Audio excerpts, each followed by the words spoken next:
And speaking of indefensible left-wing causes, on Thursday, a human rights group reported that a young Iranian woman who sang without a hijab at a desert concert where there was no live audience to see her has just been sentenced to 74 lashes for it. You proud of supporting this?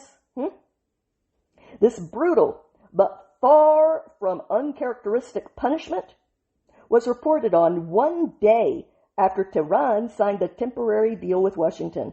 The poor woman that is about to be flogged for not wearing the compulsory hijab that Western liberal women love to cosplay in is Parastu Ahmadi, a 28-year-old singer and film school graduate. She was sentenced by a calm court to this flogging plus a 2-year travel ban and a 2-year ban on her performing as a singer. Her crime was this: live streaming a concert on YouTube in December 2024, performing to no audience locally, just a camera and her voice, but streaming it online to an entirely voluntary audience of viewers, meaning you free people, and doing so without wearing her apartheid hijab.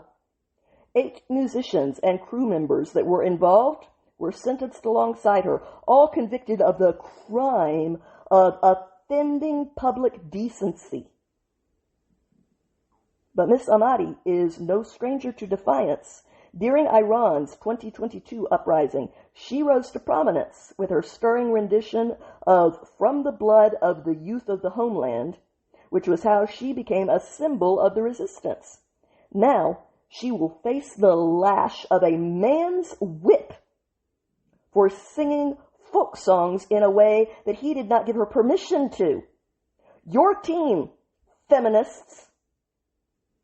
Earlier this week, Iran also executed Javad Zamani and Abulfazi Saidi, 2 men that were convicted of the crime of, quote, waging war against God, meaning they were hanged for their roles in the anti-government protests earlier this year. Their hangings were only a small part of Iran's staggering killing spree, in which at least 22 political prisoners have been executed just in 1 month.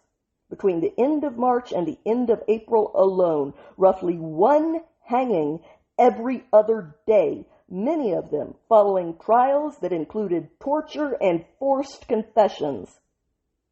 3 teenagers, 2 of them only being 17 years old, have reportedly had their death sentences upheld by Iran's Supreme Court in violation of international law, which I don't believe in, but you lefties say that you do.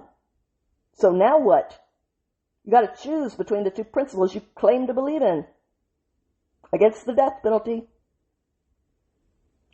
in favor of international law, but you love your hijabs and the oppressive men who force them on women. So now what?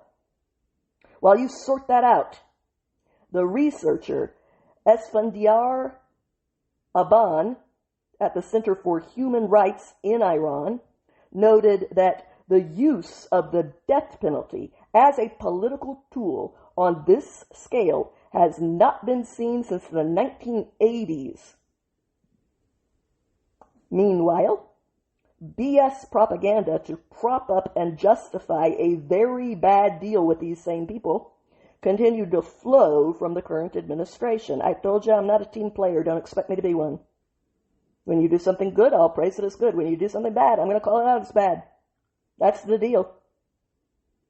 You don't have to like it, but that's going to remain the deal.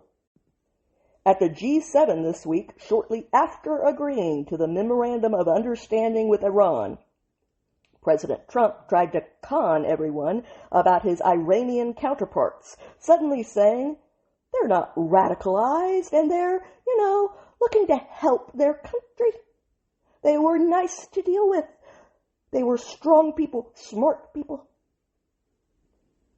The prominent dissident, Messiah Linejad, disagreed with Trump's self-serving assessment, writing, "One day after the U.S. signed a deal with the Islamic Republic, the regime handed Parastu Ahmadi 74 lashes for singing on YouTube.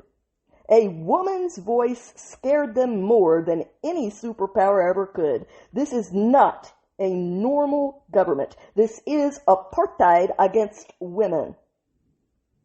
How refreshing is the truth after political bullshit?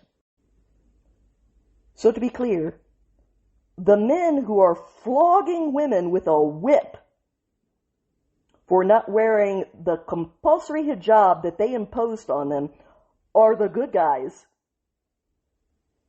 the oppressed, and ICE agents are the Nazis. Do I have that right? You're going to have to tell me you're the people that are obsessed with the fictional Handmaid's Tale and think that you're the one living through it. Look Iranian women in the face and say that.